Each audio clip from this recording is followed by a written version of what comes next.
Halo, apa kabar teman-teman? Sekarang kita sampai pada seri Islamologi yang ke-15. Kita akan membahas varian manuskrip Quran. Sekarang kita sampai pada Islamologi seri yang ke-15. Kita akan bicara mengenai berbagai versi Quran dan manuskrip-manuskrip Quran yang berbeda. Terima kasih untuk semua teman-teman yang sudah mensupport pelayanan Al-Hayat Indonesia lewat Patreon. Saya Sofia Azhara mengucapkan banyak terima kasih dan terus dukung pelayanan kami supaya kami bisa menghasilkan video-video yang berkualitas. Ini adalah website di mana Anda bisa membeli berbagai macam versi Arabic Quran yang berbeda-beda, yaitu di easyquranstore.com Beirut, Lebanon. Ada sekitar 13 versi Arabic Quran di situ, Wars, Kalun, Al-Duri, Susi, dan sebagainya ya. Ada Kalaf, ada Kunbul juga di situ, dan Anda bisa beli secara online.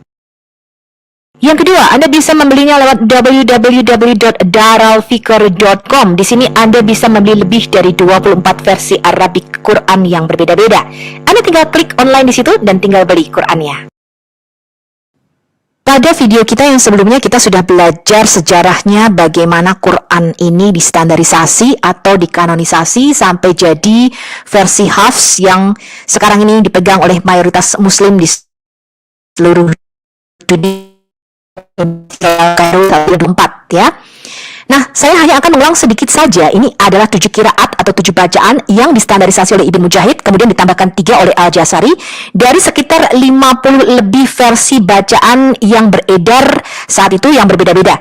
Kemudian yang membacanya di luar 7 bacaan yang ditetapkan oleh Ibn Mujahid pada waktu itu dipersekusi dan kemudian dimasukkan penjara. Jadi ini adalah sangat-sangat penting bagi Muslim ya. 7 bacaan itu yang kiri Anda lihat ini karinya, yang kanan adalah perawinya. Antara lain ada Nafi Al-Madani, kemudian perawinya adalah Kalun dan Wars. Quran versi Kalun dan Wars ini dipakai di Libya, Tunisia, sebagian Andalus dan Qatar, kemudian Algeria, Maroko, Afrika Barat, Sudan, dan sebagian Libya. Ibn Kathir Al-Maki, perawinya adalah Al-Basi dan Kunbul, dipakai di Persia, Mekah, dan daerah sekitarnya. Kemudian Abu Amr Ibn Al-Ala, perawinya adalah Al-Duri dan Al-Susi, dipakai di sebagian Sudan dan Afrika Barat. Kemudian Ibn Amir Ad-Dimashqi, ini perawinya adalah Hisham dan Ibn Dakwan, dipakai di sebagian besar Yemen. Sekarang kita lihat Quran versi lainnya. Ashim ibn Abi al-Najud, perawinya adalah Syubah dan Hafs. Dan Quran versi bacaan Imam Hafs inilah yang dipakai hampir 90-95% Muslim di seluruh dunia. Kemudian Hamzah Az-Zayyat, ini perawinya adalah Kalaf dan Kalat, dipakai oleh Quraisy. Kemudian Al-Kisai, perawinya adalah Al-Laid dan Al-Duri. Ini adalah 7 versi bacaan yang dikanonisasi oleh Ibn Mujahid. Oke, 3 bacaan lagi ditambahkan oleh Al-Jazari, yaitu Abu Ja'far dengan perawinya Isa ibn Wardan dan Ibn Jumas, kemudian Yakub Al-Yamani dengan perawinya Ruwais dan Rawi, kemudian Kalaf dengan perawinya Ishaq dan Idris. Yang dimaksud di atas adalah bahwa Al-Quran telah sampai kepada kita banyak versi yang diturunkan. Jika Anda membaca atau melafalkan Al-Quran sesuai dengan salah satu dari yang ini, maka masing-masing itu memiliki rantai perawi atau isnad sendiri seperti sebuah hadits. Ada lebih banyak versi lainnya daripada yang tercantum di atas, tetapi mereka tidak dianggap otentik karena rantai narasinya dianggap lemah. Ini Anda bisa baca dalam Abu Ammar Introduction to Al-Quran 99. Dan total sekarang kita sudah menemukan lebih dari 37 versi Arabic Quran yang berbeda-beda dengan 93.263 lebih perbedaan. Dari sekitar 10 bacaan yang sudah distandarisasi tadi, ternyata masih berkembang lagi menjadi 30 lebih versi bacaan yang berbeda-beda. Pada waktu tahun 1920-an, Universitas Al-Azhar di Kairo, Mesir menjadi pusat pendidikan Islam pada waktu itu. Sehingga mahasiswa dari seluruh dunia datang ke sana untuk belajar tentang Islam. Dan mereka membawa Quran versi qiraatnya masing-masing. Yang dipilih menjadi standar qiraat pada waktu itu adalah versi Imam Hafs pada tahun 1924. Hafs ini adalah seorang santri atau perawi yang meninggal pada tahun 796 Masehi. Dia tinggal di Kufah. Selanjutnya, Hafs bahkan bukan salah satu dari qari atau pembaca, juga tidak hidup bersama Nabi Muhammad atau pada masa Utsman. Kemudian Muhammad Al-Husaini Al-Haddad, seorang guru Mesir di Universitas di Kairo Al-Azhar, diminta oleh Biro Pendidikan di sana untuk memilih salah satu dari qiraat yang berotoritas atau berwibawa pada waktu itu. Dan dia memilih yang paling populer bacaannya, yaitu versi Imam Hafs. Apakah kredensialnya atau otoritasnya kita tidak mengetahuinya. Dan sepertinya tidak ada yang tahu mengapa dia memilih versi Hafs. Ini terjadi pada tahun 1924. Kemudian Quran versi Hafs ini dicetak dan diterbitkan secara massal untuk seluruh Mesir pada tanggal 10 Juli 1924 dan direvisi pada tahun 1936 yang dikenal dengan Quran edisi Raja Faruk.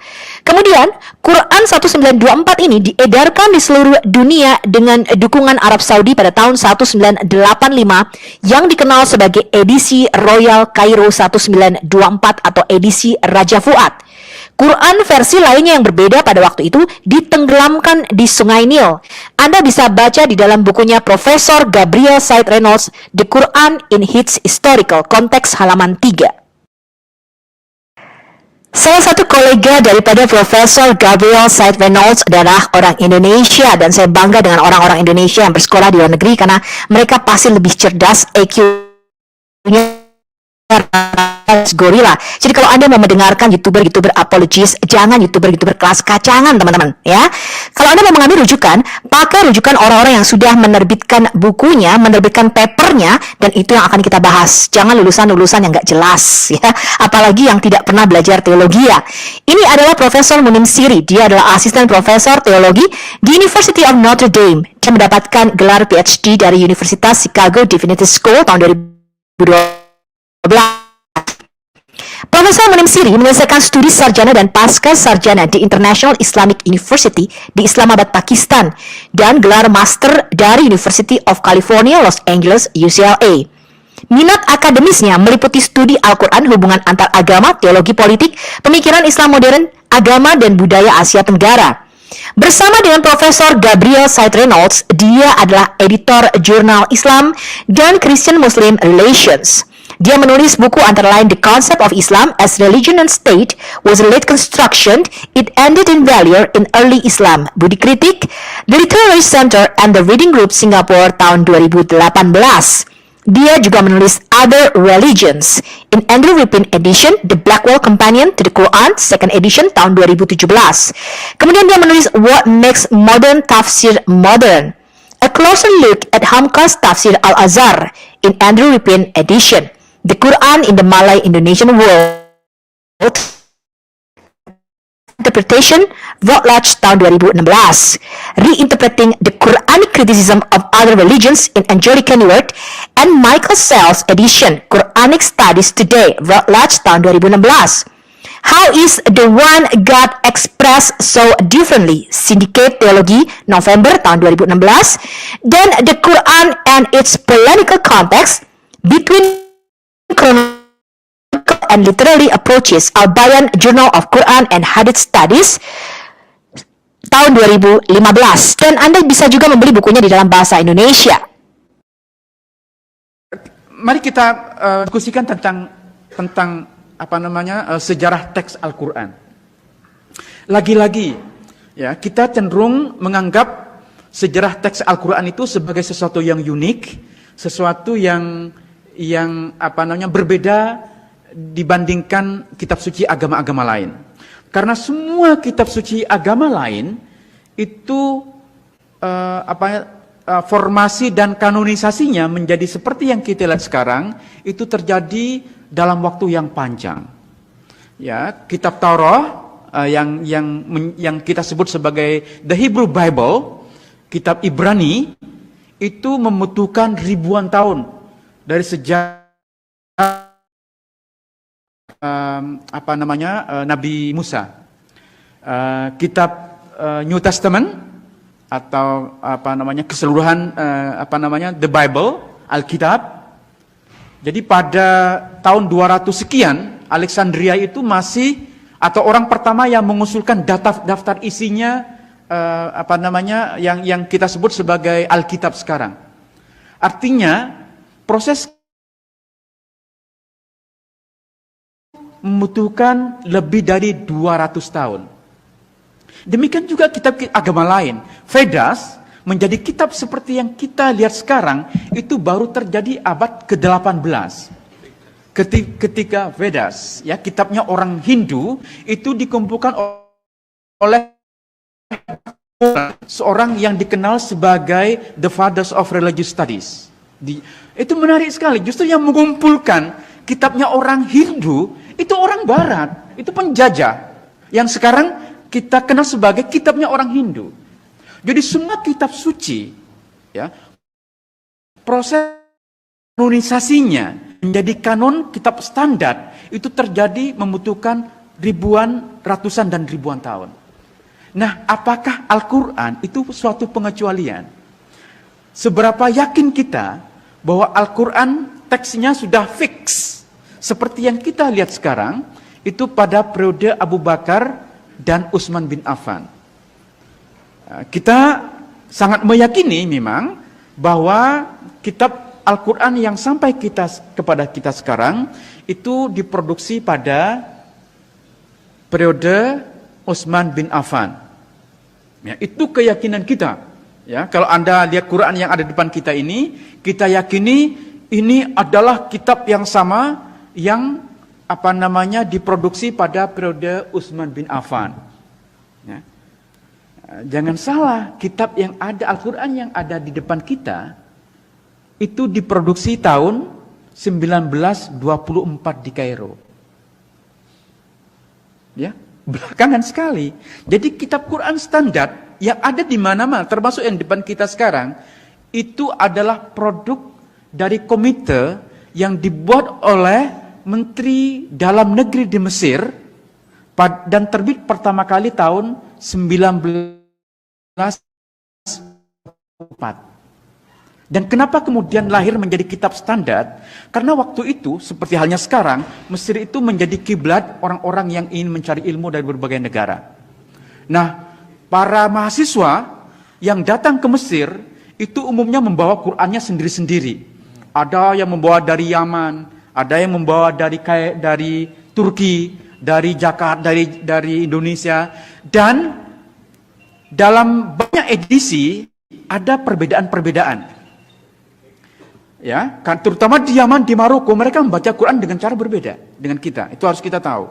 Ya, dan kita juga tahu bahwa minimal ada 7 bacaan Quran yang dibenarkan.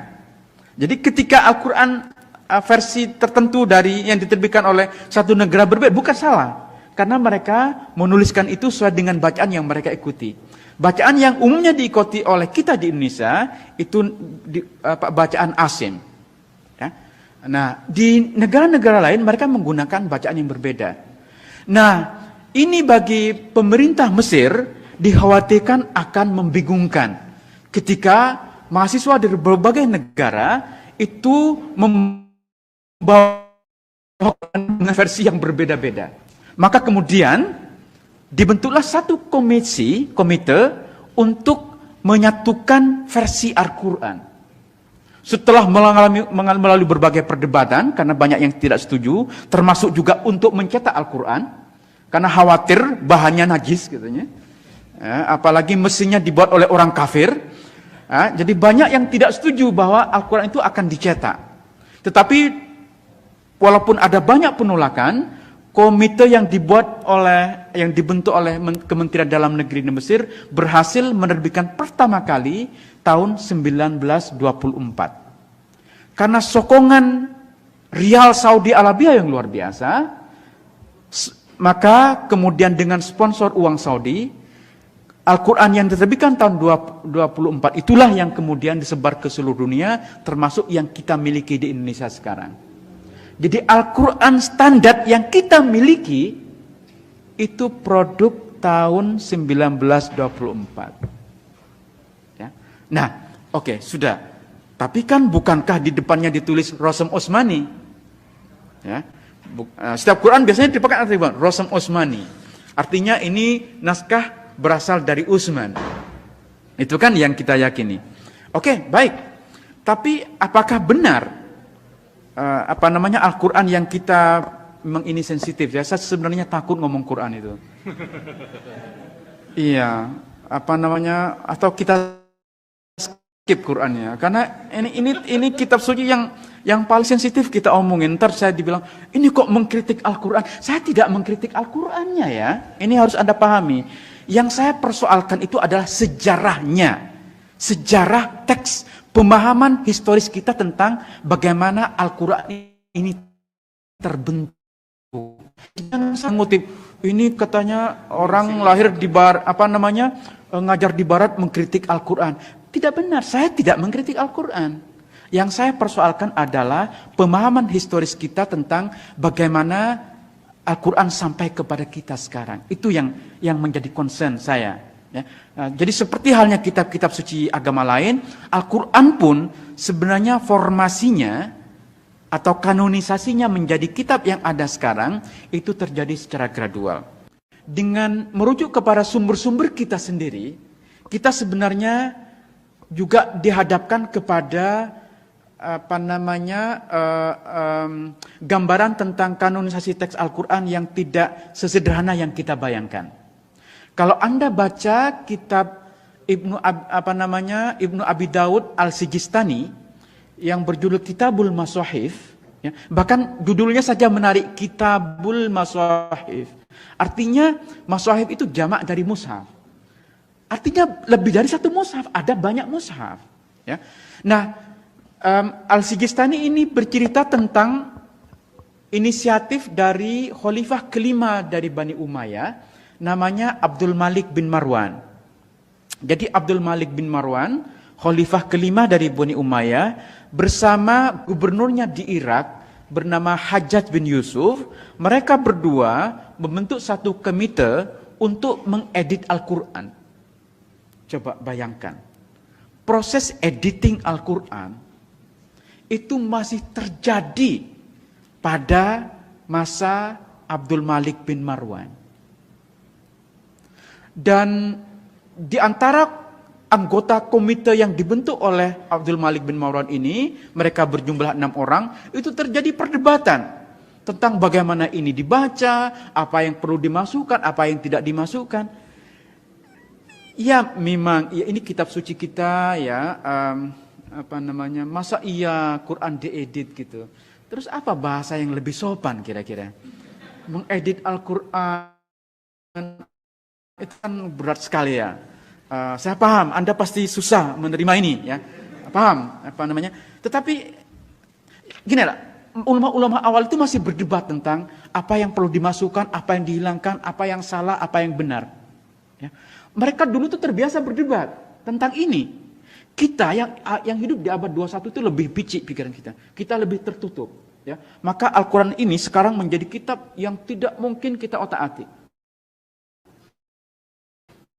Jadi ketika saya pernah nulis di Geotam tentang rekonstruksi surah Al-Kafirun, itu heboh, mengotak-atik Al-Quran. Padahal yang saya lakukan itu penelitian ilmiah. Itu berdasarkan teks-teks kuno Al-Quran yang sekarang ditemukan di berbagai belahan dunia. Jadi yang saya tulis itu berdasarkan kajian yang saintifik, yang didasarkan kepada teks-teks Al-Quran kuno yang kita miliki sekarang. Itu bukan ngibul, itu bukan memang mengotak-atik Al-Quran. Tapi Oke, tadi kita sudah mendengar Profesor Munim Siri berbicara dan bahwa semua data yang saya ajukan di video saya itu valid dan dapat dipertanggungjawabkan secara akademis, ya. Jadi kalau Anda mau belajar, teman-teman jangan melihat YouTuber sampah kacangan. Ya, mereka hanya bisa menista dan menghujat isinya, tidak profesional sama sekali, ya. Nah, sekarang kita mau lihat lagi satu pendapat dari Profesor Sadi Nasser. Jadi Profesor Nasser ini mengajar mata kuliah sastra Arab dan peradaban Islam. Dia orang Arab, bahasa lidahnya adalah bahasa Arab, ya. Jabatan sebelumnya adalah sebagai dosen universitas dalam studi Arab klasik di University of Cambridge, UK, di Fakultas Studi Asia dan Timur Tengah. Profesor Sadi ini memulai PhD-nya di Universitas Harvard dalam studi Arab dan Islam di bawah pengawasan Wolfhard Henrich. Dia menyelesaikan PhD-nya pada tahun 2011, ya. Kemudian dari tahun 2009 sampai 2012, dia menjadi lektor senior bahasa Arab dan koordinator program bahasa Arab di Universitas Yale. Pada tahun 2013, dia diangkat sebagai dosen universitas dalam studi bahasa Arab klasik di University of Cambridge, UK. Minat penelitian Profesor Nasser ini adalah studi Al-Quran secara umum dengan fokus khusus pada sejarah transmisi teks, bahasanya, dan penerimaannya di kalangan komunitas muslim awal.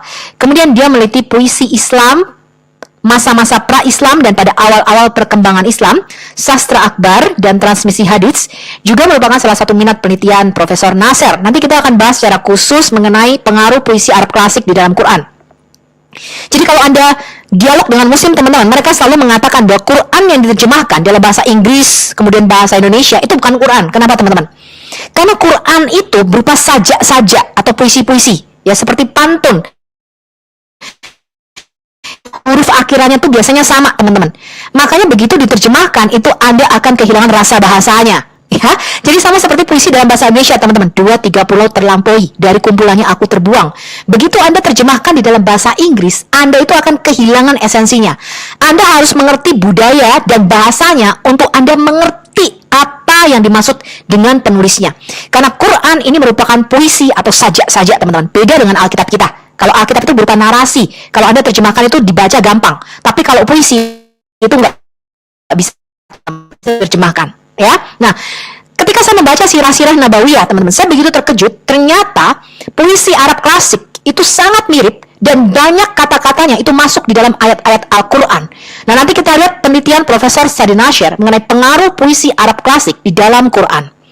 Publikasinya itu meliputi The Transmission of the Variant Readings of the Quran, The Problem of Tawatur and the Emergence of Sabadah, Leiden Brill, tahun 2012. We notice that at different times in history, we do have certain readings in the Quran that they were excluded from, what we call now the canon. So we call basically the first stage, what everyone is familiar with, the Uthmanic Codex.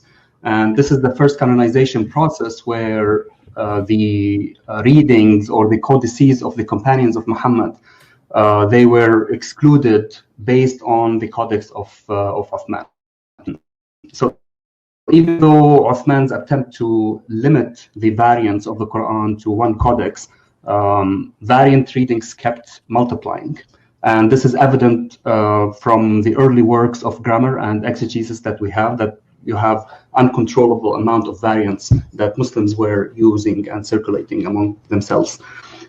So the second canonization is what Ibn Mujahid did out of a corpus of, I don't want to say unlimited, but many readings that existed back then, probably as many as 50, as sources tell us. He chose 7 readings. And also in Ibn Mujahid's system, when he chose the 7 readings, each reading was not unique. So you can see also there are differences within one reading. So we find many readings in Ibn Mujahid that people stopped reciting today, and even stopped reciting 300 years, after him. He also disagrees, I think 7 or 8 times with the canonical readings themselves. He also has a lot of, I think I counted 64 transmission errors in his book, where he said that this transmission is wrong, this is wrong, it should be this way, it should be that way. Around 150 years later on, in Muslim Spain back then, so we have Abu Amr al-Dani and al-Shatibi, both of them, they were scholars of Qira'at, and they were mainly responsible for limiting those different variations or different students and limiting them into 2 only. So people dislike the fact that you are limiting them to a canon. Why are you limiting us to 2 per 1, i.e. 14 transmissions? And we have more readings, we have more variations. 3 later, the 9th century Hijri, Islamic calendar, so that would be around the 1400s. He came and added 3 more readings to those 7 by Ibn Mujahid. So that's the 4th period where really the system of 10 readings, or 10 canonical readings, what we call them.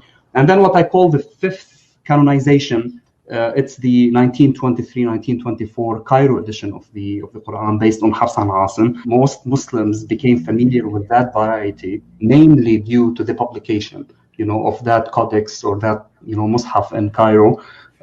Even though we have, of course, other editions from other readers, but most people are familiar still, even until today, familiar with that variety. How do we understand this concept of tawatur vis-a-vis qira'at or variant readings when many accounts from the classical sources do not agree with this concept of tawatur? In the early period, Muslims did not talk of tawatur, and it's very evident that the variant readings were local. So people in Damascus were transmitting things different, from people of Kufa or people from Mecca and Medina. And the reading or the variant reading was a local thing rather than a widely transmitted system that every single Muslim or even every single scholar knew of. If you don't have variant reading, you read the Quran. It's as simple as this. Just you need the vowels and you need diacritics in order to read it. You can't read the Quran using your own opinion. And that's, in the Islamic tradition, you have to rely on how your, master taught it and how his master taught it. So you can't just, do textual criticism. You can, of course, but you may not within the tradition. So there's a difference between someone who is, who has a manuscript and say, okay, I'm going to do textual criticism. I'm going to read the Quran on my own. And some scholars did that, back in the days. But of course, they were reprimanded. So this is a little bit problematic from the sense of documentation. We don't have enough documentation from the early period, and we don't know how much writing and orality were intertwined back then. And I'm talking here 8th century, okay? There was a time when the Quran was codified during the time of Uthman, when orality lost to written transmission. And what I mean by that is that Muslim scholars all agreed that regardless of your memory, regardless of how you memorize the Quran, you cannot deviate from the Uthmanic Codex. So even though certain readers, they were sure of how they memorized the Quran through other channels, and they were saying that I have a good chain of transmission. I studied with X and Y and Z people. Muslim scholars post Uthmanic period, they didn't care. As long as you are deviating from the text, we are not going to accept your reading. So when someone tells you, well, the Quran was orally transmitted regardless of the Uthmanic consonantal text, that's not accurate. There's no such thing as only oral transmission. You have to oral transmission based on the text. So there are even transmissions on behalf of the canonical readers, which were also classified as shawaz, as irregular, not accepted. There are also readings attributed to the Prophet himself. We have a category in Qira'at, it's called the readings of the Prophet, okay? And there are, 3 or 4 books even written on that in Arabic. Even though we do have accounts that go back to the Prophet saying that he read this word as such, this word was also categorized as irregular or shawaz. Just like they didn't care.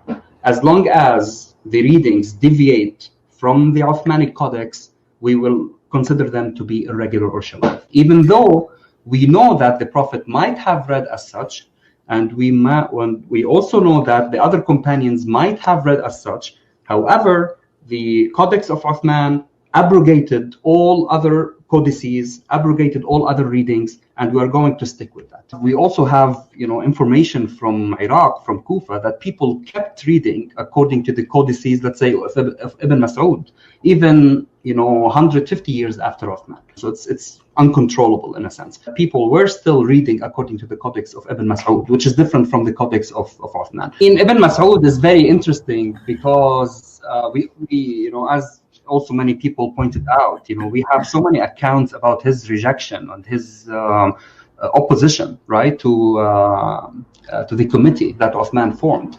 And he was saying, I'm one of those senior companions of the Prophet.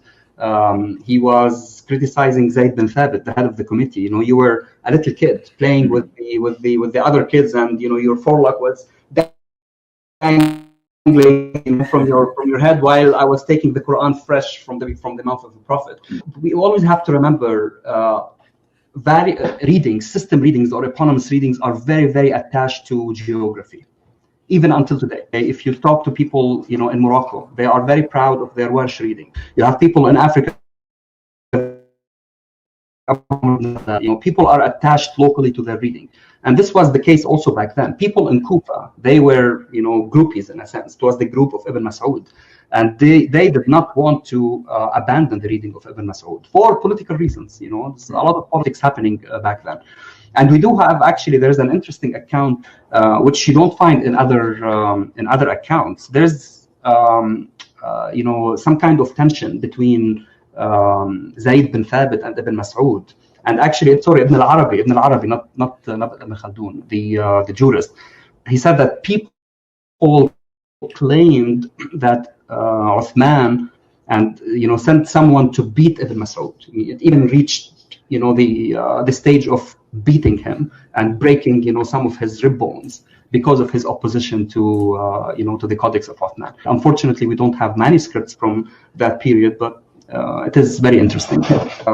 This paradox is that the, you know, the Quran is transmitted via tawatur. We have different ways of reading it. How did, you know, these eponymous readings or system readings, how were they transmitted? Were they also transmitted via tawatur? And, you know, the answer is also problematic, because it seems that in the early period, they were not thinking, this concept of tawatur was not applicable to qira'at, okay? It was basically a local thing, you know, it was, this is the reading of the community, let's say, of Kufa or the community of Medina. Later on, what we call the usulis, the scholars of usul al-fiqh, principles of jurisprudence, they came up with this principle of tawatur. However, other scholars also, they oppose this notion, because the criteria of tawatur doesn't apply to these. And this is why, let's say 5th century, 6th century, that would be 11th century, 12th century, there were scholars who were calling for this criteria of tawatur, because you do want the Quran to be mutawatir. If the Quran is not mutawatir, that's a big problem. You know, it is the main source, it is the principal book of Islam. And if the variant readings, the way you access this text, are not mutawatira, then you do have a theological problem. And that's the paradox here. And this is why scholars were back and forth. You know, even by the time of Ibn al-Jazari, he died 833, so that would be, you know, 15th century. In his early life, he was fighting for this concept of tawatur. He said, well, all the qira'at are mutawatira. But then, you know, later on, he did change his mind. You know, especially in the past, I would say 200 years, there isn't a single book of introduction to Quranic sciences except that they say, well, the variant readings are transmitted via tawatur. They picked up that word. However, you know, where's the footnote? We go to the sources and we see that that's not the case. Can you really prove, you know, the tawatur of qira'at at every single stage back to the Prophet? Was this the case 500 years ago or 600 years ago? And when we see things change over time, we start asking questions. Well, you know, the way we have qira'at now are different from the way people were reciting. And unfortunately, we don't have, you know, much documentation from that period to give, you know, an answer or an opinion based on facts. But you know, based on these few accounts of why Uthman did this, and actually at every single stage of what I'm calling canonization, the reason why you want to standardize is because you have differences. You don't just come and then you want to standardize something if it's already standardized. You know, you can't afford to have different versions of the Quran available among the Muslim community. Okay. So the whole, you know, they were, I don't want to say obsessed, but, you know, this was always something that, you know, Muslims were thinking about, that we need to have a standard version. We can't afford having variations. Is to try to get rid of variations and gather all Muslims, you know, on one codex. There are many problematic issues about, you know, the collection, especially the committee that he put, you know. So besides Zayd bin Thabit, or the other 3 members in the committee, the 3 of them, they were 9 to 10 years old when the Prophet died. So they were not really senior companions of him. And 3 of them, they were husbands for 3 of Uthman's daughters. You know, so again, you see how politics here is, you know, very intertwined with, you know, with the decision of who Uthman chose in the committee to standardize the text. So again, you know, politics is very important. You know, people shouldn't dismiss politics and the decision of the state to standardize a text. This happened with Uthman. This happened with Ibn Mujahid. He was the chief, reader in Baghdad, and people who opposed him, like Ibn Shanabud and Ibn Miqsam, they were tried, tortured, persecuted, according to sources, imprisoned. But we always look at how state enforced this kind of standardization. The Arabic script was not developed. It was derived from Nabataean, as Semitic philologists researched and determined. We didn't have vowels, we didn't have diacritics. Yes, there are certain ambiguous passages in the Quran that you do need vowels and diacritics, and this is why readers disagreed. The disagreement are on those, in these cases, where you don't know if you should use passive or active, you don't know who the subject is, you don't know how to conjugate, the verb, the prefix, and we even have manuscripts in Arabic, even 600-700 years after dots and diacritics were developed, where you don't have diacritics. So diacritics and vowels are not the main reason. They are one of the reasons. There are very, very obvious cases where, because you don't have diacritics and vowels, there were variant readings. It's very obvious. It has nothing to do with dialects, has nothing to do with plurality, it has nothing to do with different modes. It has to do with the script, right? And also Muslim scholars are divided. So, a group would say that Al-Hajjaj did introduce reformation of the script, and other scholars say no, he didn't, right? And I do believe, I'm inclined to say that actually he did include, certain, reformation in the text. Okay, so usually, of course, we have contradictory accounts in Islamic tradition. Everything, there isn't a single thing that we don't have contradictory traditions about. The point is, even if it wasn't Al-Hajjaj, let's say it wasn't him, this person specifically, we do know that there were certain reformations in. You have the language of pre-Islamic poetry and the language of the Quran. They are very similar, okay, in terms of syntax, vocabulary, etc. And even if someone like At-Tabari, who's an exegete, he's always quoting grammarians. So grammarians are authority number one when it comes to variant readings. The Muslim scholars later on clashed with grammarians, because grammarians would be criticizing some variant readings. I would say, well, this reading is not grammatical. This reading is not good. And later, Muslim scholars who wanted to say, well, all the readings were correct. God doesn't speak bad Arabic. And this is why someone like At-Tabari or Zamakhshari,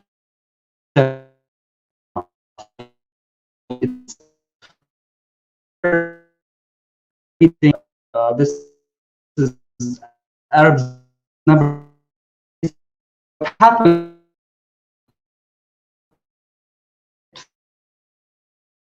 And he said, I'm going to limit myself to transmitters per reader, so that it would be easier for people to memorize these. Successful, and it started to be taught at different schools. And what made it more popular is that 100 years after Dani, Ash-Shatibi came, and then he versified this many.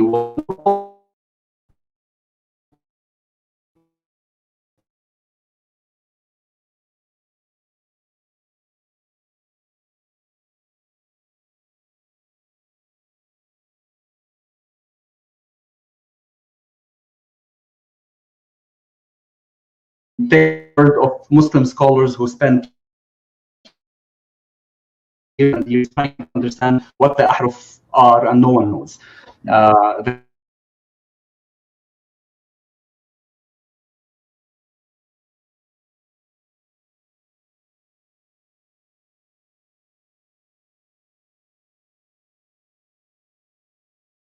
So the 14, has been around for the past 200, 300 years. People were, trying to add 4 readings. So that's why going back to early sources and reading, these documents, it gives us, a good map of what people thought at different periods of time, and not to, certain notions that people believe in now.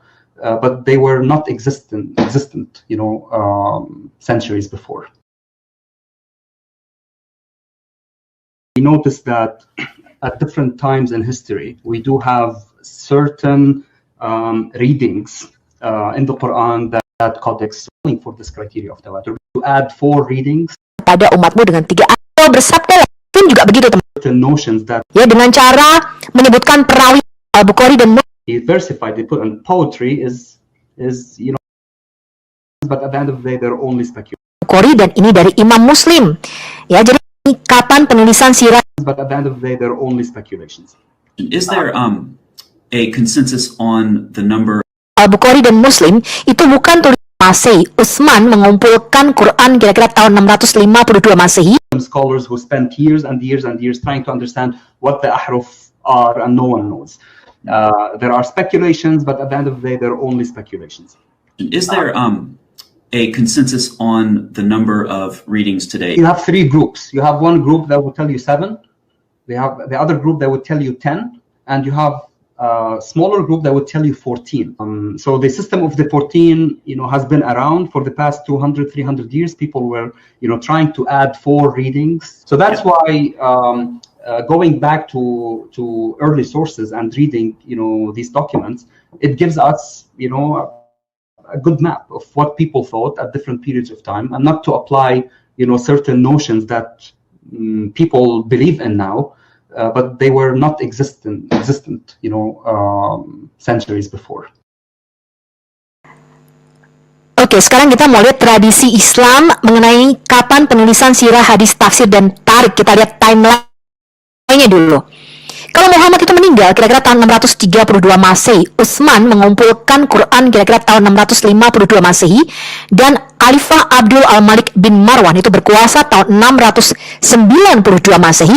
Maka biografi atau sirah yang pertama diterbitkan itu oleh Ibn Hisham kira-kira tahun 833 Masehi.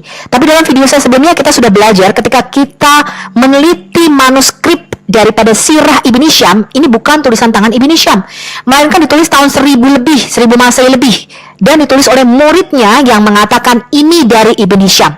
Begitu juga dengan hadis yang paling sahih Al-Bukhari dan Muslim, itu bukan tulisan tangan Imam Al-Bukhari dan Imam Muslim, melainkan dari muridnya yang mengatakan ini dari Imam Bukhari dan ini dari Imam Muslim.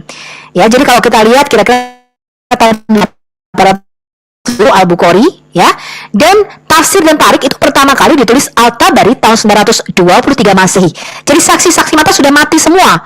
Ya, kalau kita lihat di sini ratusan tahun, hampir 300 tahun setelah Muhammad mati, tidak ada saksi matanya, mereka menuliskan apa yang dikatakan dan apa yang dilakukan oleh Muhammad, teman-teman. Ini berbeda dengan tulisan Alkitab Perjanjian Baru.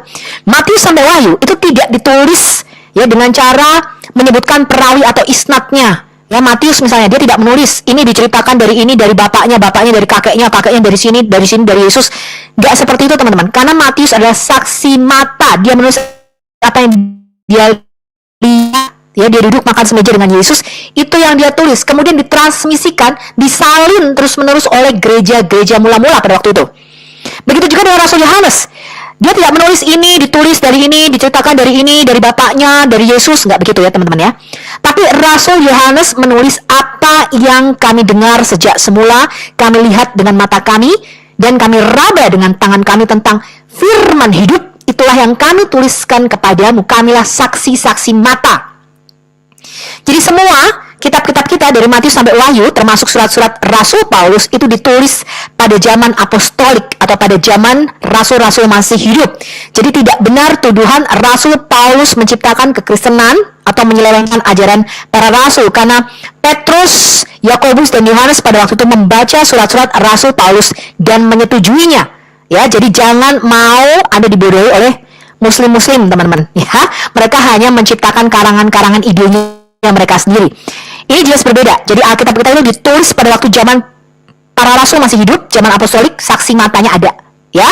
Nah, makanya teman-teman, setelah Rasul Yohanes meninggal kira-kira tahun 90-an, maka kanon Alkitab ya itu ditutup. Jadi kitab-kitab yang ditulis setelah Rasul Yohanes meninggal itu tidak dimasukkan di dalam Alkitab Perjanjian Baru kita, karena saksi matanya sudah meninggal. Nah, ini berbeda dengan tradisi Islam kalau kita lihat di sini, teman-teman. Makanya mereka membutuhkan perawi. Di mana ya, perawi ini baru ada sekitar abad 11 sampai 12. Jadi muslim-muslim awal itu nggak ada, teman-teman. Jadi kalau kita lihat ya, Sirah Ibn Hisham yang ditulis oleh muridnya ini tahun 1000 ke atas.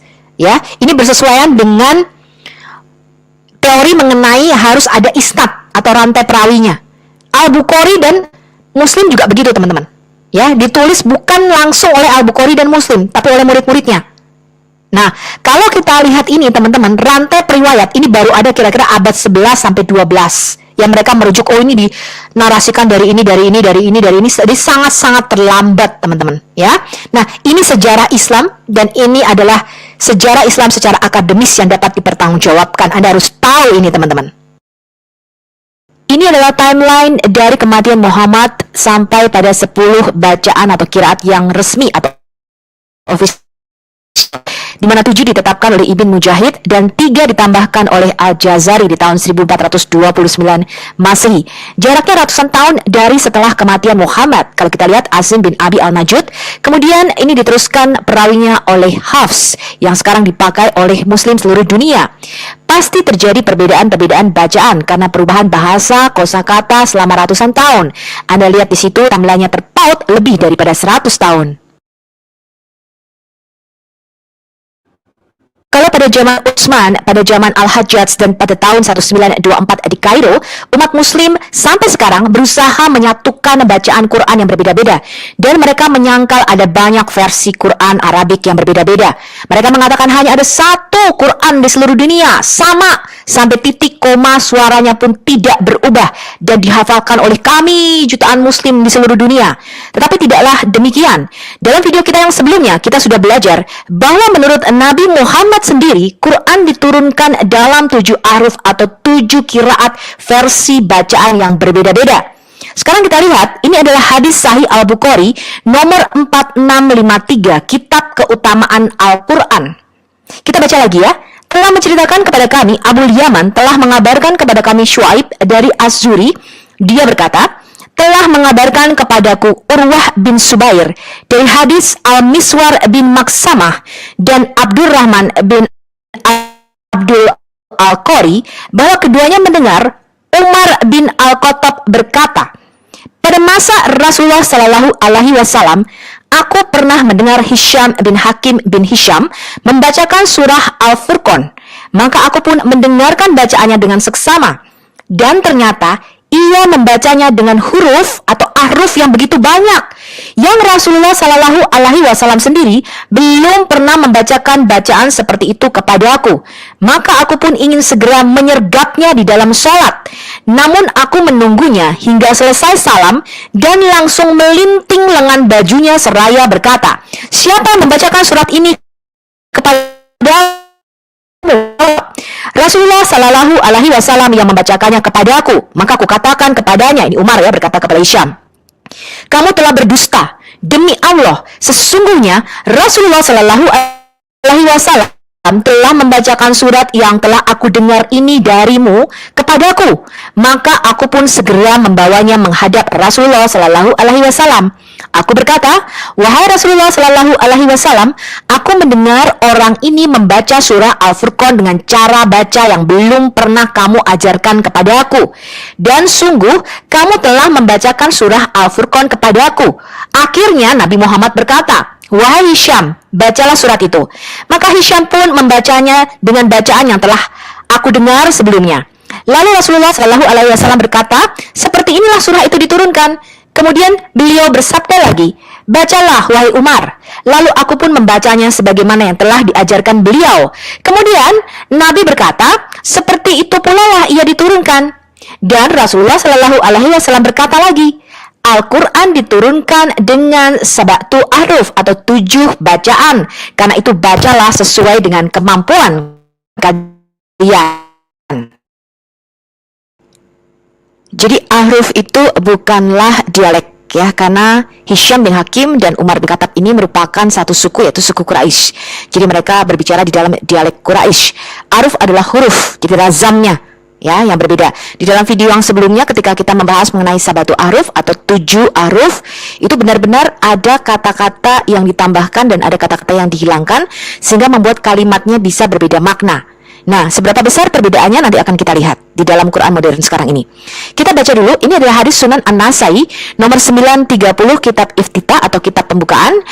Kita lihat, telah mengabarkan kepada kami Muhammad bin Bashar, dia berkata, telah menceritakan kepada kami Muhammad bin Ja'far Gundar, dia berkata, telah menceritakan kepada kami Syubah dari Al-Hakam, dari Mujahid, dari Ibnu Abu Laila, dari Ubay bin Ka'ab, bahwa Rasulullah Shallallahu Alaihi Wasallam berada di kolam milik Bani Gifar. Lalu Jibril alaihissalam datang kepadanya dan berkata, Allah Azza wa Jalla menyuruhmu membacakan Al-Quran kepada umatmu dengan satu haruf.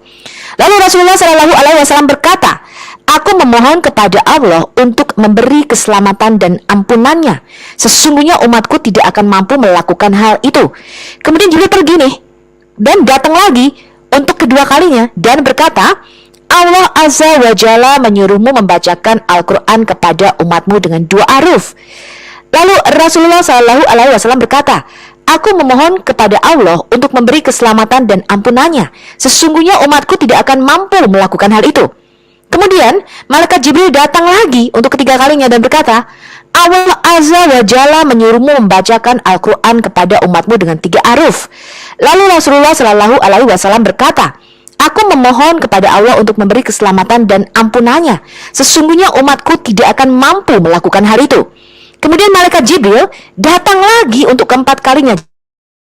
Jadi ini bolak-balik datang, ya, dan berkata, Allah Azza wa Jalla menyuruhmu membacakan Al-Quran kepada umatmu dengan 7 haruf. Jadi jika mereka membaca Al-Quran dengan haruf mana saja dari 7 haruf yang ada, dia benar. Abu Abdurrahman berkata, hadis ini diselisihi oleh Al-Hakam dan Masyur bin Al-Mutamir, dia telah meriwayatkan dari Mujahid dari Ubaid bin Amir secara mursal. Jadi ada banyak hadis yang mengatakan bahwa Muhammad menerima perintah membacakan di dalam 7 haruf. Tetapi hadis ini dia katakan setelah ada perbedaan dan perselisihan bacaan di antara para sahabat-sahabatnya. Jadi orang-orang datang kepadanya, kemudian mereka bertengkar mengenai bacaan mana yang benar, karena ini dari Allah katanya. Kemudian Muhammad mengatakan, kamu benar, kamu juga benar. Udah, jangan bertengkar katanya, ya. Bangsa sebelum kamu itu terpecah belah karena mereka bertengkar mengenai perbedaan bacaan ini, ya. Tapi sebenarnya kalau kita lihat di dalam kasus Alkitab, teman-teman, walaupun ada variasi di dalam Alkitab, tidak membuat kita berselisih. Karena kita tahu bahwa bukan titik komanya yang kita pahami. Karena bagi kita, firman itu bukan kitab yang diturunkan. Ini beda dengan Islam. Nanti ketika kita meneliti Quran lebih dalam lagi, meneliti Islam lebih dalam lagi, di dalam teologi Islam mereka mengatakan kitab ini diturunkan dari langit. Itu tidak pernah terjadi di dalam teologi Yahudi dan teologi Kristen, teman-teman. Bagi kita, iman kita itu tidak tergantung pada kitab, tetapi pada sang firman hidup yang tidak pernah berubah dan kekal, yaitu siapa? Yesus Kristus Tuhan kita. Nah, nanti kita akan menyelidiki lebih dalam lagi, dan Anda bisa pikirkan sendiri dengan cerdas, apakah perkataan ini masuk akal atau tidak. Sekarang kita baca hadis Sahih Al-Bukhari nomor 4653, kitab keutamaan Al-Quran. Telah menceritakan kepada kami Sa'id bin Ufair, dia berkata, telah menceritakan kepadaku Al-Laits, dia berkata, telah menceritakan kepadaku Ukail dari Ibnu Syihab, dia berkata, telah menceritakan kepadaku Ubaidillah bahwa Abdullah bin Abbas telah menceritakan kepadanya bahwa Rasulullah Shallallahu Alaihi Wasallam berkata, Jibril telah membacakan kepadaku dengan 1 haruf, maka aku pun kembali kepadanya untuk meminta agar ditambahkan. Begitu berulang-ulang hingga berakhirlah dengan 1 haruf atau 7 haruf yang berbeda-beda. Nah, sekarang kita lihat nih. Ubay bin Ka'ab menyatakan dia mendengar 2 orang lainnya melafalkan Quran berbeda dari yang dia dengarkan dari Nabi. Maka Ubay bin Ka'ab kemudian menanyakan kepada Nabi Muhammad, mana nih yang benar? Nabi Muhammad berkata kedua-duanya benar. Ini ada dalam video saya yang sebelumnya, ya, Anda bisa baca dalam 7 haruf, ya. Ubay mengatakan tidak mungkin semuanya benar. Kemudian Ubay bin Ka'ab berkata, keraguan masuk ke dalam hatiku seperti yang belum pernah aku alami zaman jahil. Keraguanku, dia memukul dadaku dengan keras sampai aku sakit berkeringat, dan seakan-akan aku takut melihat Allah. Kemudian Muhammad berkata, oh Ubay, pesan datang kepadaku untuk membacanya dalam satu ahruf, tetapi aku meminta Allah untuk mempermudahnya bagi umatku. Lalu datanglah pesan kedua untuk melafalkan dalam 2 ahruf, tapi aku meminta hal yang sama sampai akhirnya 7 ahruf. Ini adalah hadits sahih Ubay bin Ka'ab tentang ahruf dan qiraat. Ahruf itu artinya huruf, bukan dialek. Jadi perbedaannya bukan di dialek, tetapi di razamnya atau di huruf matinya. Pada zaman Muhammad itu hanya ada 17 huruf mati yang dipakai atau 17 konsonan. Pada video kita yang sebelumnya, ketika kita meneliti perbedaan-perbedaan Quran dan sabatu ahruf ini, teman-teman, memang ada kata-kata yang dihilangkan dan ada kata-kata yang ditambahkan, sehingga konteks kalimatnya itu menjadi berbeda. Ya, jadi bacaannya berbeda, otomatis ada banyak versi Quran yang berbeda. Nah, kalau kita bicara dialek, Muhammad ini suku Quraisy, jadi pasti dialeknya Quraisy. Seperti orang Jawa, dialeknya Jawa, nggak mungkin dia bisa dialek suku bangsa lain, teman-teman. Ya, contohnya di Alkitab nih, suku Benyamin itu punya dialek yang khas, teman-teman. Makanya kalau Anda baca di Alkitab, ketika mereka mau melakukan pembantaian kepada suku Benyamin, dia disuruh mengatakan kata tertentu. Ya, dia nggak bisa bilang R, teman-teman. Ya, jadi ketika dia nggak bisa bilang itu, oh ini pasti suku Benyamin ini dibunuh. Karena itu bicara lidah, dialek itu bicara lidah. Seperti misalnya dialek Madura, teman-teman. Nggak mungkin dia bisa jadi dialek Jawa. Dialek Sunda, beda lagi, teman-teman. Karena itu bicara lidah yang sudah ada sejak lahir.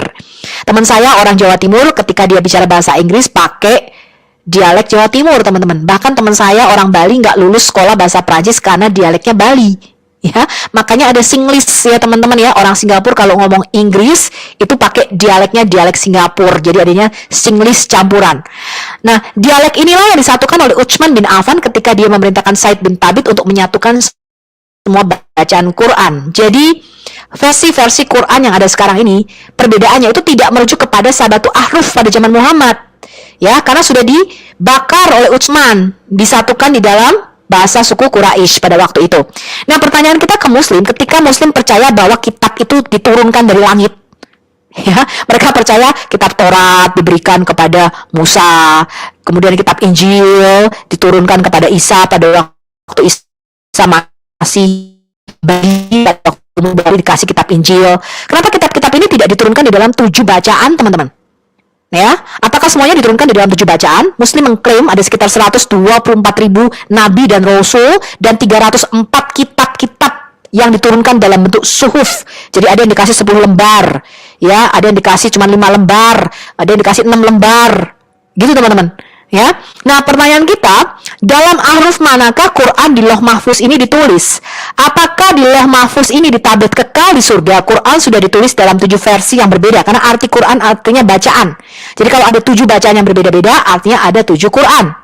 Apakah Quran yang diturunkan di malam Lailatul Qadar dari langit ke-7 ke langit pertama di Baitul Izzah? Ini ada 7 versi. Tafsir dan Quran menyatakan pada malam nuzul Quran diturunkan sekaligus satu kitab, bukan banyak kitab atau kutub. Ya, dan kemudian dicicil selama 23 tahun, ditartil 22 tahun, 2 bulan 2 hari katanya. 7 ahruf ini diturunkan di mana? Yang kedua, kalau Quran ditulis dalam 7 versi berbeda di surga, mengapa Jibril tidak tahu dan harus bolak-balik naik turun untuk memberikan bacaan kepada Muhammad? Yang ketiga, ketika Muhammad memohon belas kasihan ke Jibril bahwa umatnya tidak sanggup menghafal dalam satu ahruf, maka Jibril bolak-balik naik turun membacakan Quran. Apakah setiap kali turun ayat, Muslim mengklaim setiap kali Quran itu turunnya cuma 5-10 ayat maksimal? Jibril ini harus bolak-balik 7 kali mengambil bacaan Quran dari tablet di surga. Yang keempat, mengapa setelah ada pertengkaran dan perbedaan bacaan Quran di antara para sahabat Muhammad, baru Muhammad memberitahu bahwa Quran itu ada 7 versi dan bukannya sebelum ada pertengkaran. Ya, jadi ketika Ubay bin Ka'ab, Umar bin Khattab, ya, kemudian Abdullah, ya, semuanya tuh berantem karena loh, ini bacaan mana nih yang benar kok jadi beda-beda? Bukan beda dialek ya. Bukan beda dialek loh, teman-teman. Tapi benar-benar kata-katanya tuh beda. Ya, nah ketika terjadi perbedaan ini, mereka datang ke Muhammad, kemudian Muhammad bilang, udah kamu benar, kamu juga benar, jangan berantem. Ya, bangsa-bangsa sebelum kamu bertengkar dan mereka terpecah-pecah karena perbedaan ini. Ya, jadi Muhammad mengatakan sudah, Jibril menurunkan dalam 7 bacaan, semua benar bacaannya katanya. Ya, nah kelima, mengapa Utsman menyatukan bacaan hanya satu versi atau dialek Quraisy saja, jika Allah dan Jibril dan juga Muhammad menyetujui ada Quran ini yang berbeda-beda? Nah, sekarang lebih dari 7 versi bacaan Quran. Kita tahu ada sekitar 37 Arabic Quran. Mana yang benar? Ya, pastinya nggak ada yang kembali kepada zaman Muhammad karena sudah dibakar oleh Utsman, disatukan menurut Razam Utsmani. Jadi kalau ada di Quran, versi apapun itu selalu tulisannya Razam Utsmani. Jadi variasi bacaan itu perbedaannya keluar dari Razam Utsmani, bukan dari Sabatul Ahruf pada zaman Muhammad. Ya, bukankah iman Muslim itu pada tepatnya dan sempurnanya hafalan Quran? Tidak penting tahu artinya, yang penting tepat, indah, sempurna bacaannya. Jika kita berasumsi bahwa hadis tentang 7 ahruf itu sahih, maka kita dapat menyimpulkan bahwa mungkin saja sebuah qiraat atau pembacaan ahruf diteruskan secara utuh. Dan hal ini dapat ditelusuri kembali melalui sebuah isnad kepada Muhammad. Namun 10 qiraat Al-Quran Utsman yang diterima itu tidak sama dengan qiraat ahruf seorang individu. Seperti yang kita lihat sebelumnya, Utsman menghancurkan sebagian besar perbedaan antara ahruf dan hanya bacaan atau qiraat yang sesuai dengan teks dasarnya saja yang dia pertahankan. Artinya 10 qiraat yang diterima berdasarkan Al-Quran Utsman itu adalah campuran qiraat atau bacaan dari berbagai ahruf dan bukan keseluruhan qiraat yang berkesinambungan kembali kepada Muhammad. Satu-satunya bacaan berkesinambungan yang ada kembali ke pembentukan teks Utsmaniyah. Oleh karena itu, isnad untuk 10 pembaca yang diterima yang mengklaim kembali kepada Muhammad secara keseluruhan adalah salah. Jadi 10 qiraat atau 10 bacaan yang berbeda-beda yang ada sekarang pada Quran modern saat ini tidak bisa mengklaim kembali kepada Muhammad, yaitu 7 ahruf. Kenapa? Karena Utsman sudah menghancurkan ahruf lainnya, cara bacaan lainnya. Ya, hanya cara bacaan versi Utsman saja yang diperbolehkan. Sehingga perbedaan atau variasi Quran sekarang ini bukanlah variasi Quran zaman Muhammad, ya, yang diturunkan oleh Jibril kepada Muhammad, melainkan variasi bacaan dari teks Utsmaniyah. Al-Quran ini terkenal karena dihafal. Beberapa Muslim telah mengatakan kepada kita bahwa tidak masalah jika ada perbedaan antara Al-Quran yang tertulis dengan Al-Quran pertama secara lisan. Ya, karena Al-Quran katanya pertama secara lisan, dihafalkan, kemudian baru tertulis. Namun ini adalah pendapat yang keliru karena 2 alasan. Pertama, Al-Quran mengatakan bahwa Al-Quran itu tertulis. Ini Quran surah Abasa, surah 80, ayat 11 sampai 15, seperti yang dihafal. Jadi ditulis. Ya, dikatakan bahkan di dalam kurung malaikat. Jadi malaikat ini yang menulis Quran. Jadi siapa yang menulis Quran? Allah apa para malaikat nih? Ya. Oleh karena itu, apa yang tertulis itu penting. Kedua, Al-Quran mengklaim Al-Quran itu tertulis dimaksudkan untuk menjadi catatan yang tepat dari bacaan lisan 10 qiraat yang terkenal. Artinya, versi tertulis ini mengklaim sebagai versi lisan yang dihafal. Dengan demikian, perbedaan antara versi tertulis adalah perbedaan antara versi lisan yang dihafal. Klaim para pemimpin akademik Islam adalah bahwa ada satu Al-Quran yang dibacakan menurut 10 qiraat yang diterima berbeda-beda. Tapi apakah ini masuk akal? Tidak, karena kata Quran berarti bacaan. Tetapi masing-masing dari 10 qiraat yang berbeda itu adalah bacaan yang unik. Artinya ada 10 bacaan yang berbeda-beda. Oleh karena itu tidak mungkin hanya ada satu Quran ketika ada 10 qiraah. Artinya memang ada 10 Quran yang berbeda-beda. Sekarang kita mau lihat beberapa varian manuskrip di dalam Quran. Dalam video kita yang sebelumnya, ketika kita belajar mengenai Alkitab, manuskrip-manuskripnya, kita melihat ada sekitar 24.300 manuskrip perjanjian baru digabung dengan perjanjian lama total di atas 66.000, dan manuskrip Alkitab merupakan nomor 1 di dunia. Dari sisi yang pertama jumlah terbanyak, ya, jadi total manuskripnya terbanyak. Yang kedua terakurat penyalinannya, 95% akurasinya, hanya 5% variasinya. Nah, Quran bagaimana manuskripnya teman-teman? 20 besar saja tidak masuk. Juara keduanya adalah Iliad karya Homer. Itu juara kedua dengan 1.800 manuskrip. Itu kalau kita bicara mengenai bibliografi tes, ya, dari Josh McDowell yang sudah saya bahas pada video sebelumnya. Quran nggak lulus teman-teman. 20 besar saja nggak masuk. Dari sisi terbanyak maupun terakuratnya nggak lolos dua-duanya. Ya, nah kita akan menginvestigasi 6 manuskrip yang diklaim sebagai Quran tertua. Yang pertama di Topkapi di Turki, yang kedua Samarkand di Tashkent, Mail Codex yang sekarang disimpan di British Museum, Petropolitanus ini di Prancis, Al-Husaini Codex di Mesir, dan Sana'a Codex di Yemen. Apa pendapat para ahli mengenai 6 manuskrip tertua ini, dan apakah Muslim mempunyai Codex Utsman sekarang ini? Tradisi Muslim mengatakan Codex Utsman itu disalin, kemudian kopiannya dikirim setidaknya ke 4-9 provinsi besar, ke Basra, Baghdad, Damaskus, Yerusalem, Kairo, Alexandria, Aden, Herat, dan Nishapur. Tapi tidak satu satu pun serpihan fragmen sisa-sisanya atau kodeks utuh yang dapat kita temukan saat ini. Anda lihat di situ peta penyebarannya. Sampai sekitar tahun 2008 sampai 2015, teman-teman, tidak satu pun sarjana-sarjana barat ya yang dapat meneliti manuskrip 6 tadi, teman-teman. Karena tidak boleh seorang kafir menyentuh manuskrip Quran. Jadi sarjana barat tidak bisa mempelajari apakah benar manuskrip yang diklaim sebagai Quran tertua ini kembali ke zaman Utsman. Sampai akhirnya pada tahun 2008, dua sarjana cendekiawan Muslim ya meneliti ke-6 manuskrip tadi, dan sekitar tahun 2015 mereka menerbitkan hasil penelitiannya. Kalau Anda mau membeli bukunya, teman-teman, harganya kalau di kurs uang sekitar 7 juta ya, harganya di atas 500 US dollar. Anda bisa beli, teman-teman, itu lengkap ya. Dan kita punya semua kopiannya ya. Kalau beli Anda harganya sekitar 7 juta kalau di kurs uang rupiah ya. Sekarang kita lihat hasil penelitian ke-6 manuskrip tertua Quran tadi dari Profesor Dr. Ekmeledin Mehmet Ihsanoglu, Founding Director General of IRSIKA tahun 1980 sampai 2004 dan Secretary General of the Organizations of the Islamic Conference Research Center, dan Dr. Tayyar Altıkulak, Leading Scholar in Quranic Studies, ex-President of Turkish Religious Affairs, dan Deputy in the Turkish Parliament.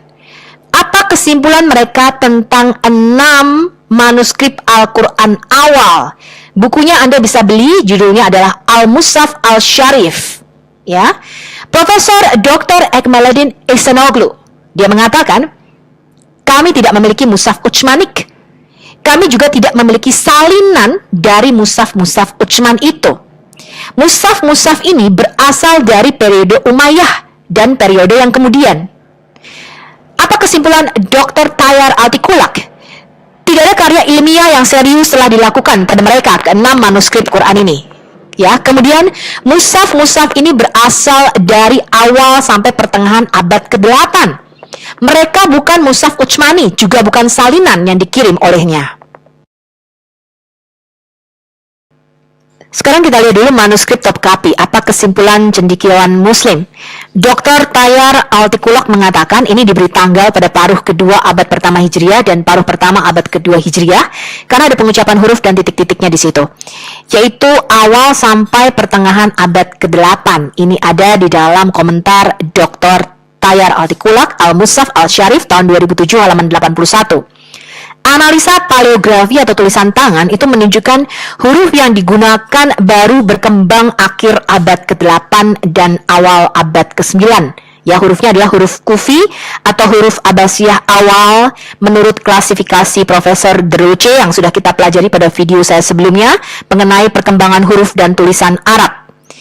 Meskipun kami ingin menerbitkan teks suci ini, Topkapi, sebagai mushaf Khalifah Utsman, jadi dia ingin banget, oh ini memang benar-benar tulisannya Utsman nih katanya ya, mushafnya Utsman katanya. Tetapi penelitian kami menunjukkan bahwa itu bukanlah mushaf pribadi Khalifah Utsman, atau salah satu salinan dari mushaf yang dia kirimkan ke berbagai provinsi. Ini adalah Dr. Tayyar Altıkulak, Al-Mushaf Al-Sharif tahun 2007 halaman 23. Ada penyimpangan dari aturan tata bahasa, ya, dan kesalahan ejaan di dalam mushaf yang dikaitkan dengan Khalifah Utsman. Ini ada di dalam Dr. Tayyar Altıkulak, Al-Mushaf Al-Sharif tahun 2007 halaman 41F.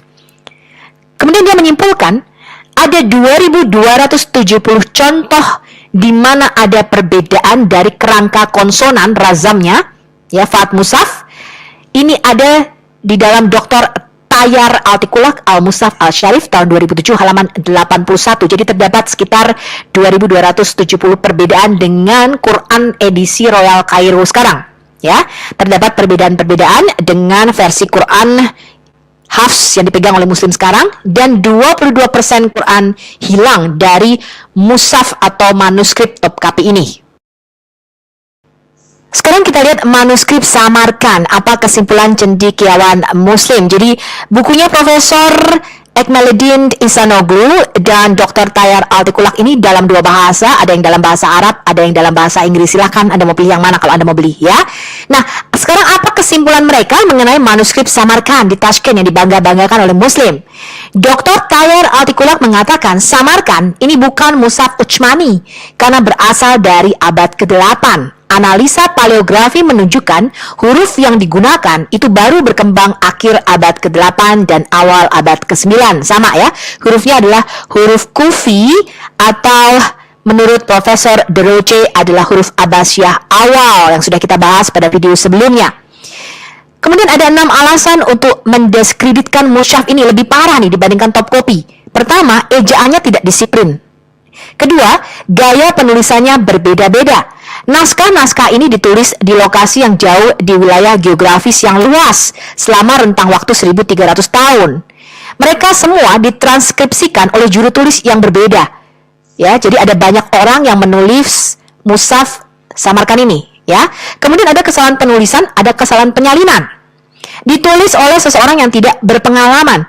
Dimensi, jumlah folio dan garis serta ciri-ciri kodikologis dari naskah-naskah ini berbeda satu sama lain.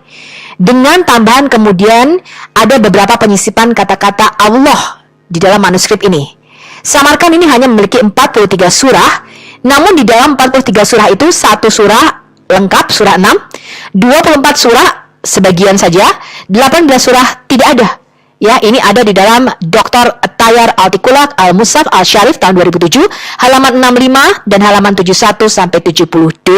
Dan 66% dari Quran itu hilang dari manuskrip Samarkand ini.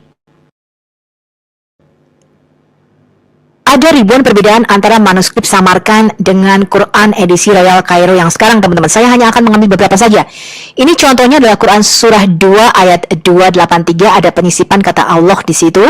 Kemudian Quran surah 2 ayat 284 juga sama. Kemudian Quran surah 3 ayat 78 dan Quran surah 3 ayat 109. Ada kata-kata yang ditambahkan dan disisipkan di situ. Ini adalah contoh lainnya, yaitu Quran surah 7 ayat 86 sampai 87, ya. Kemudian Quran surah 7 ayat 82 juga ada kata-kata yang disisipkan di situ. Kemudian Quran surah 7 ayat 73. Kemudian Quran surah 6 ayat 140 dan Quran surah 6 ayat 141 dan 144. Kalau tadi kita melihat ada banyak sekali penyisipan terutama kata-kata Allah di dalam manuskrip Samarkand, bagaimana dengan manuskrip lainnya? Ma'il Codex dengan kode 2165MS ini disimpan di British Library sekarang ini, ditulis dalam aksara Hijazi. Hanya sampai surah 43 dan tidak komplit dan hanya mencakup 53% daripada Al-Quran. Tertanggal akhir abad ke-8. Ini sesuai dengan klasifikasi dari Dr. Martin Links. Kemudian Al-Husaini Kairo manuskrip sekarang yang ada di Al-Mashdad Al-Husaini Kairo Mesir. Tertanggal abad ke-8 dan bukan manuskrip Utsman. Kemudian Codex Petropolitanus abad ke-8 juga. Dan ada banyak koreksi di situ. Berbeda 93 tempat dengan Quran Kairo 1924. Ditulis oleh setidaknya 5 orang. Ada penghapusan dan penambahan. Kemudian 74% Quran hilang. Bagaimana dengan manuskrip Sana'a, teman-teman, yang terakhir ditemukan di Yemen? Teks ini merupakan palimpsest, jadi artinya dihapus, kemudian ditimpa, ditulis ulang. Separohnya ambigu, ya, dan tidak terbaca tanpa vokal. Kemudian ada perubahan ortografi yang disesuaikan dengan tradisi sekolah Islam. Kemudian kalau kita lihat tulisan yang di bawahnya itu tidak sama dengan tulisan yang ditimpa di atasnya. Hal ini menunjukkan ada perkembangan atau evolusi ayat Quran. Semua cendekiawan barat dan muslim setuju manuskrip Quran itu baru muncul abad ke-8 pada saat dinasti Umayyah atau pada saat Khalifah Abdul Al-Malik bin Marwan berkuasa. Sekarang kita akan menginvestigasi Islam dan Quran lebih dalam lagi. Ini adalah bukunya Dr. Daniel Alan Brubaker, Corrections in the Early Quran Manuscripts, 20 Examples. Dia memberikan contoh ada penghapusan, ada penyisipan kata-kata di dalam manuskrip-manuskrip awal Quran.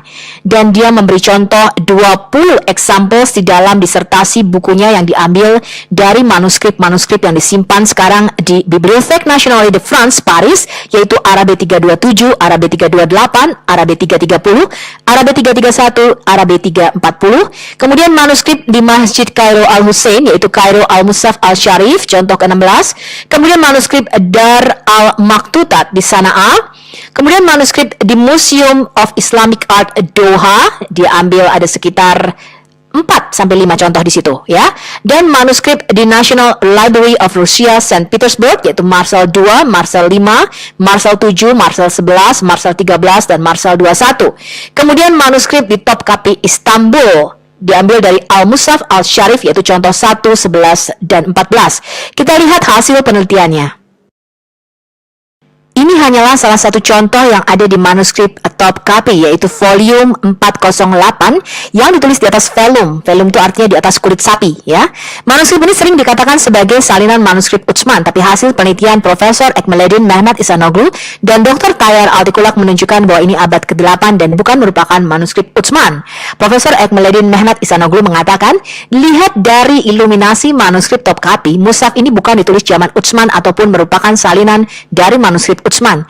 Karena zaman Utsman tidak ada iluminasi ini, dan beberapa karakteristik ortografi manuskrip ini menunjukkan bukan zaman Utsman, tetapi kemungkinan merupakan periode dari Bani Umayyah. Ada 25 penambahan kata-kata yang disisipkan yang disesuaikan dengan standar Razam sekarang, yang jelas sekali merupakan penambahan atau penyisipan. Anda lihat contohnya di situ.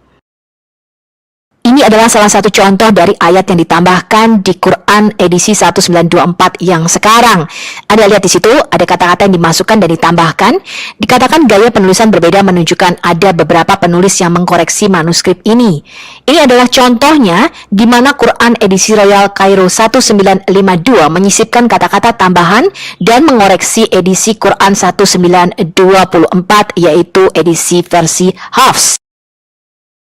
Ini adalah contoh ayat-ayat yang dihapus kemudian ditimpa ditulis ulang ya. Ini adalah manuskrip yang disimpan di Bibliothèque Nationale Paris. Ini adalah Arabe 328B folio 58V, bagian dari Codex Parisino Petropolitanus yang mencakup Arabe 328A dan 328B, juga folio lainnya yang disimpan di National Library Rusia St. Petersburg, di Vatican Library, dan koleksi Nasser de Khalili di Islamic Art di London. Codex Parisino Petropolitanus ini merupakan palimpsest, artinya dia dihapus dan ditimpa ditulis ulang.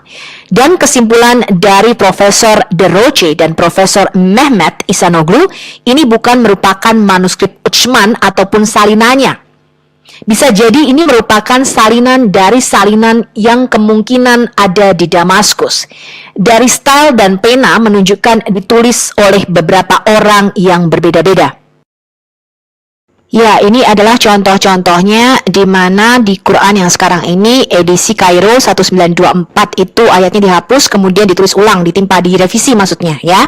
Inilah Quran surah 33 ayat 18 contohnya kalau dibandingkan di Fustat Umayyad Codex ya, di-compare dengan edisi Royal Kairo 1924. Nah, bukan hanya di ayat ini saja teman-teman, tapi ada banyak di halaman lainnya ayat-ayat yang dihapus dan kemudian ditimpa ditulis ulang dengan ayat baru, artinya direvisi dengan ayat baru. Makanya ada beberapa kali revisi daripada Quran edisi Royal Kairo ini teman-teman. Bukan terjemahannya ya, tapi benar-benar direvisi huruf matinya. Dan kalau Anda lihat di sini semuanya pakai huruf hidup. Jadi bukan ini, pada zaman Muhammad tidak memakai huruf seperti ini teman-teman. Ya, hurufnya huruf mati semua. Nah, ini adalah contoh di mana ditambahkan atau disisipkan kata Allah di dalam Quran surah 33 ayat 24 dan Quran surah 33 ayat 73, teman-teman. Dibandingkan dengan Fustat Umayyad Codex, kemudian dengan edisi Royal Kairo yang sekarang ini dipegang oleh Muslim. Ada banyak lagi, teman-teman. Kalau Anda mau lebih lengkapnya, Anda bisa beli bukunya Daniel Alan Brubaker.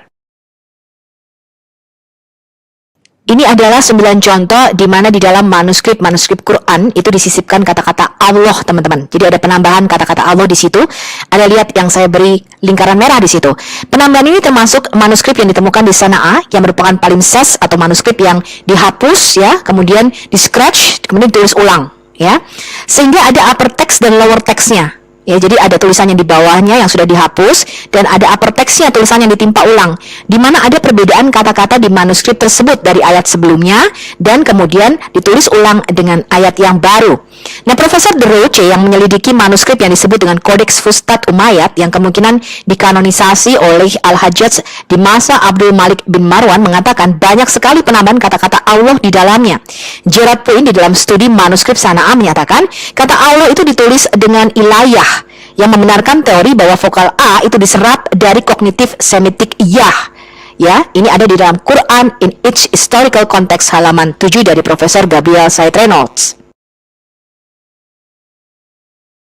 Saya tidak akan bahas satu persatu secara detail teman-teman perbedaannya karena ada puluhan ribu perbedaan. Ya, saya hanya akan memberikan contohnya saja dan saya akan mereferensikan buku mana yang Anda harus baca. Ya, saya punya perbedaan puluhan ya manuskrip Samarkand yang disisipkan kata-kata Allah. Dalam video saya ini saya hanya menyebutkan beberapa saja sebagai contoh. Ya, kemudian dalam manuskrip lainnya ternyata juga banyak sekali penyisipan kata-kata Allah. Contohnya ini teman-teman di Kodeks Marsal 11 7V. Ini ada penambahan kata Allah di Quran surah 33 ayat 18, ilahu di situ. Kemudian di Kodeks Marsal 11 8R itu juga ada penambahan kata-kata Allah di situ, ilahu. Yang tadinya tidak ada kata Allahnya teman-teman, hanya dia. Ya, jadi merupakan kata ganti orang tetapi kemudian disisipkan kata-kata Allahnya di situ. Kemudian Kodeks Marsal 11 10P ini juga ada penambahan kata Allah di Quran surah 33 ayat 73 ilahu. Kemudian Kodeks Marsal 11 12V ini volumenya ya, ada penambahan kata Allah di Quran surah 41 ayat 21. Kemudian di Kodeks Marsal 13 20V ada penambahan kata Allah di Quran surah 22 ayat 40. Di Kodeks Marsal 13 23R ada penambahan kata Allah di Quran surah 24 ayat 51. Yang sebelumnya tidak jelas ini doa kepada siapa dan ke Rasul. Kemudian kata Allah itu ditambahkan teman-teman. Ya. Kemudian Kodeks Marsal 13 26R itu ada penambahan kata Allah di Quran surah 35 ayat 11. Ya. Ilahi di situ ya. Kemudian Kodeks Marsal 214V baris ke-11 ini ada penambahan kata Allah di Quran surah 9 ayat 93.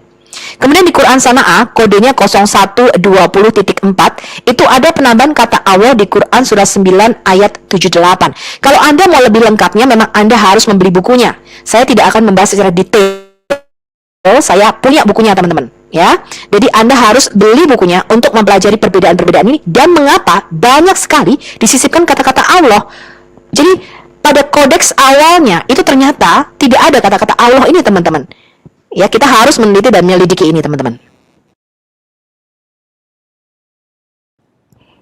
Oke, dan ini di dalam Quran modern yang sekarang ini ada penambahan kata Allah di situ yaitu di Quran 41 ayat 21 dan Quran 22 ayat 40. Ya, ini disisipkan dan ditambahkan di Quran edisi Royal Cairo 1924 di situ. Contoh lainnya ini adalah Quran surah 24 ayat 51 edisi Royal Cairo, juga ada inserted atau tambahan kata-kata Allahnya di situ, dan di Quran juga surah 35 ayat 11 teman-teman. Ini adalah contoh yang dihapus teman-teman, kemudian ada kata-kata yang ditambahkan di situ. Ini adalah manuskrip dari Marcel II di National Library di Rusia, volume 30V. Kemudian ini adalah penghapusan dan penyambungan ayat di dalam Quran edisi Royal Cairo 1924 yang sekarang ini. Anda bisa lihat di situ adalah Quran surah 30 ayat 9. Ya, jadi ada penambahan dan penggabungan ayatnya karena ada yang dihapus di situ. Ini adalah salah satu contoh manuskrip di mana ada yang dihapus, ditulis ulang, kemudian ada kata-kata yang disisipkan di situ. Ya, ini adalah manuskrip yang disimpan di Museum of Islamic Art di Doha, Qatar. Dari gaya penulisannya, Profesor De Roche mengklasifikasikan ini sekitar abad ke-8. Ya, kalau dilihat dari huruf kufinya. Adalah contoh ayat-ayat dari manuskrip 474.2003 folio 9V di mana terdapat 30 perubahan di 12 folio dan berbeda dengan Quran edisi Royal Cairo 1924 yang dipegang oleh Muslim sekarang. Nah, kalau Anda membaca buku Daniel Brubaker teman-teman, dia menyimpulkan bahwa manuskrip-manuskrip Quran awal ini memang berkembang dan mengalami evolusi. Ini adalah contoh dari Quran surah 6 ayat 92 sampai 97 jika dibandingkan dibandingkan dengan manuskrip MS 474.2003, maka terdapat penghapusan ayat, ayat yang ditulis ulang, dan ayat yang ditambahkan atau ayat-ayat yang disisipkan di situ. Ini adalah contoh koreksi pasca produksi manuskrip Quran, teman-teman. Anda lihat di situ ada banyak sekali kata-kata yang disisipkan dan ditambahkan di situ. Ini adalah MS.67.2007.1 yang disimpan di Museum of Islamic Art di Doha, Qatar. Terdapat banyak koreksi dan penyisipan ayat-ayat di manuskrip ini. Dan jika dibandingkan dengan Quran yang sekarang ini dipegang oleh Muslim, edisi Royal Cairo 1924, ini adalah contoh penambahan ayat dan penyisipan ayat dan ada ayat yang dihilangkan. Ini adalah MS.67.2001 di Museum of Islamic Art dibandingkan dengan Quran surah 5 ayat 93 sampai 94 dari Quran edisi Royal Cairo sekarang. Ini adalah contoh ayat yang disisipkan. Ini adalah manuskrip yang disimpan di Bibliothèque Nationale Paris, Arabe 327, folio 1R. Ini adalah Quran surah 23 ayat 86. Disisipkan kata 7 atau al-sabi di situ. Ini adalah contoh ayat-ayat yang dihapus dan kemudian ditulis ulang. Ini adalah manuskrip BNP Arabe 330, folio 55R.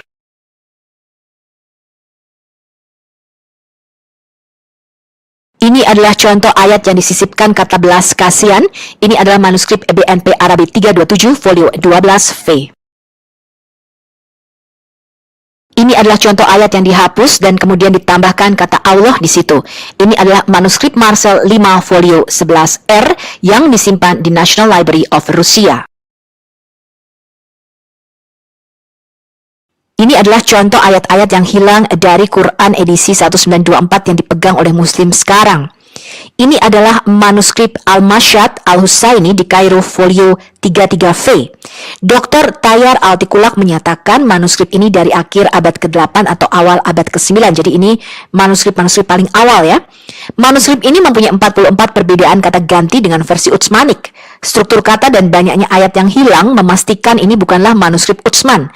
Berbeda dengan manuskrip Madinah di 14 tempat, berbeda dengan manuskrip Mekah di 15 tempat, berbeda dengan manuskrip Kufa di 7 tempat, berbeda dengan manuskrip Basra di 9 tempat, dan berbeda dengan manuskrip Damaskus di 28 tempat. Saya memberikan Anda link ke bukunya Dr. Daniel Brubaker supaya Anda bisa membaca dan mengakses sendiri. Nah, sekarang kita lihat komentar dari Muhammad Al-Maseh. Dia adalah seorang Maroko. Dia adalah seorang ahli tulisan kaligrafi Arabik dan ahli tulisan Arab. Ya, dia mengatakan, what is weird is that we have a preserved beard hair of the Prophet, but not one single copy of the original Quran from the era of Sahabah. Dia mengatakan, apa yang aneh adalah kita sekarang ini masih mempunyai rambut dari janggut Nabi yang disimpan, ini di Turki, tetapi kita tidak mempunyai satupun kopian salinan dari original Quran atau dari Quran yang asli pada waktu zaman para sahabat atau pada waktu zaman Utsman. Jadi tuduhan Alkitab dipalsukan tidaklah benar, teman-teman. Ya, kita mempunyai manuskrip yang begitu banyak yang bisa kita compare dengan Alkitab modern kita yang sekarang ini. Pada video kita yang sebelumnya, saya sudah membahas mengenai manuskrip-manuskrip Alkitab di mana dilakukan bibliografi tes, ya. Jadi ketika dites semua manuskrip-manuskrip kuno, dokumen-dokumen kuno, ya, termasuk Alkitab, Alkitab merupakan juara pertama dari sisi terbanyak manuskripnya, total 66.000 kalau kita jumlahkan dengan Perjanjian Lama, dan terakurat penyalinannya 95% akurasinya. Jadi variasinya hanya 5%, ya. Perjanjian Lama kira-kira 1% perbedaan atau variasi bacaannya. Kemudian Perjanjian Baru itu kira-kira 3%, teman-teman. Dan dari 3% itu nanti kita akan melihat dalam video sebelumnya saya juga sudah membahas berapa yang mengubah makna dan arti. Ya, berapa yang mengubah makna dan arti dari variasi teks yang sekitar 3% di dalam Alkitab Perjanjian Baru kita. Nah, sekarang kalau kita bicara mengenai bibliografi timeline, teman-teman, ya, kita lihat ini rentang waktunya. Ini Yesus kira-kira 5 sebelum Masehi sampai 30 Masehi, ya, dia ada di dunia. Pada zaman Yesus yang dipakai adalah Alkitab Septuaginta. Jadi mereka memakai Alkitab bahasa Yunani. Ya, di sinagog-sinagog itu berbahasa Yunani, teman-teman. Jadi Yesus itu berbahasa Yunani. Ya, tidak benar kalau Yesus hanya berbahasa Aramaik atau Ibrani saja, nggak benar. Ya, Yesus berbahasa Yunani, teman-teman. Itu dipakai di sinagog-sinagog. Jadi kita sudah membuktikan bahwa di sinagog-sinagog itu memakai Alkitab Septuaginta dalam bahasa Yunani pada waktu itu. Masoretic text belum ada. Ya, pada zaman Yesus belum ada. Nah, ini adalah Alkitab modern kita yang sekarang. Alkitab modern kita, ini perjanjian lamanya didasarkan pada Kodeks Leningrad. Ya, karena Kodeks Aleppo-nya dibakar sama Muslim. Biasa ya, Muslim kan suka bakar-bakar. Nah, Kodeks Leningrad ini kira-kira tahun 1008 Masehi. Jadi 1000 tahun rentang waktunya dengan zaman Yesus. Perjanjian barunya kita menggunakan Textus Receptus, itu yang saya terima.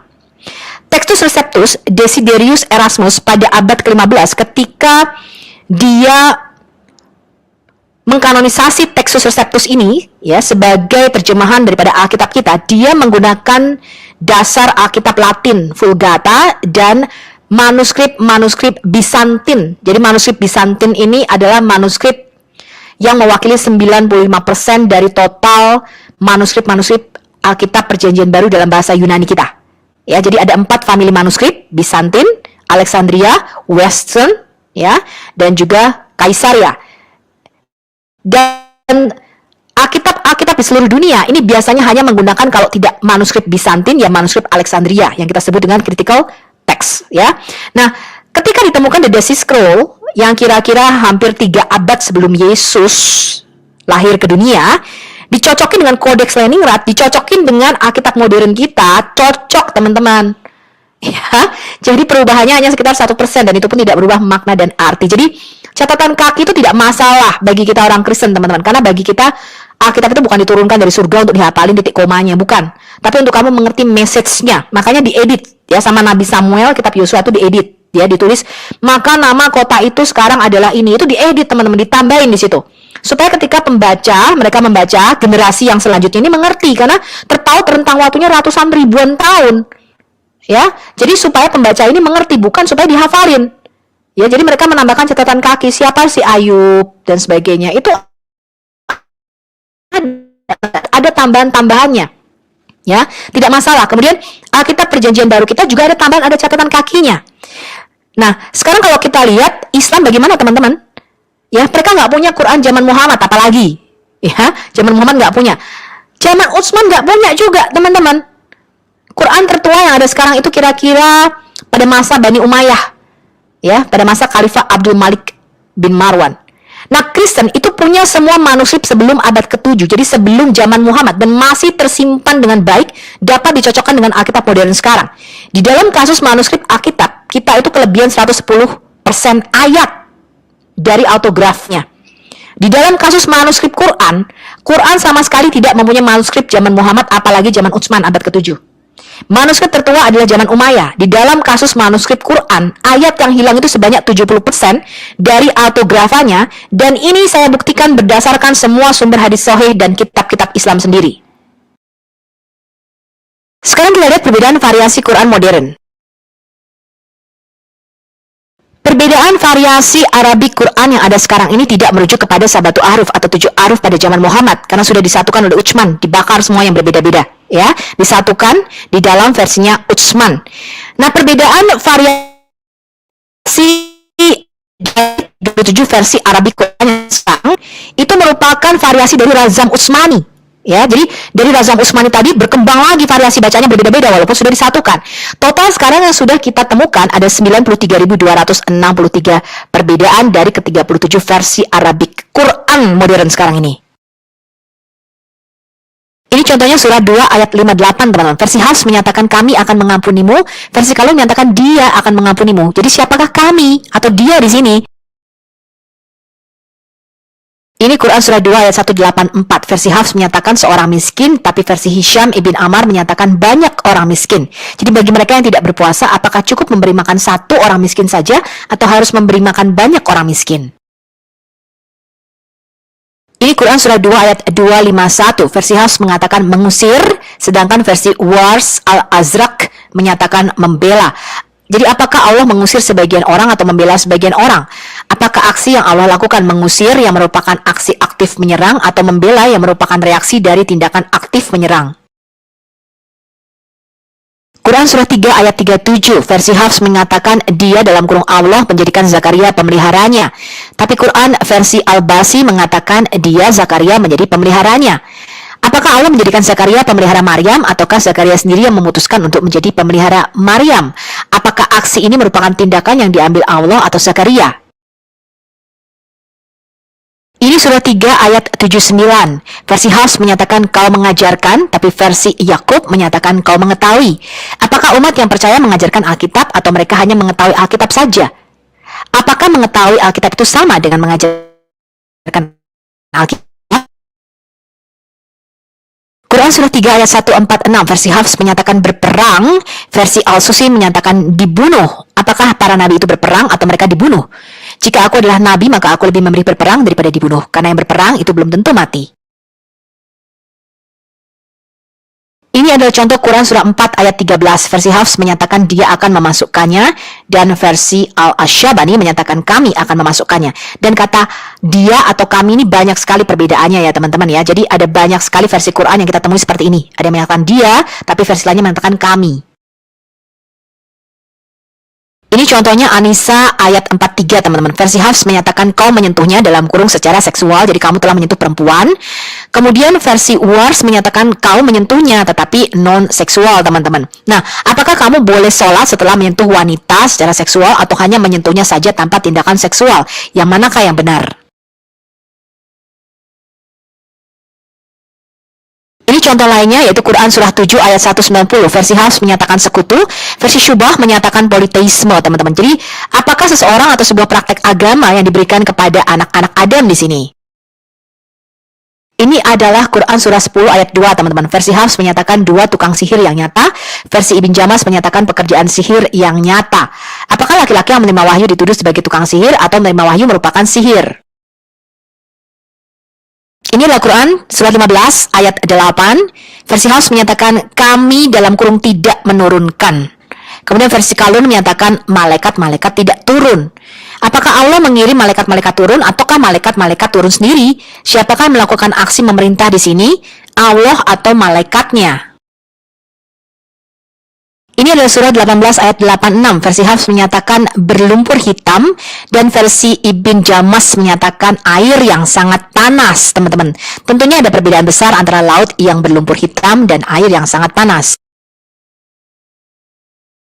Ini contohnya Quran surah 28 ayat 48. Versi Hafs menyatakan dua pekerjaan sihir, versi Wars menyatakan dua ahli sihir.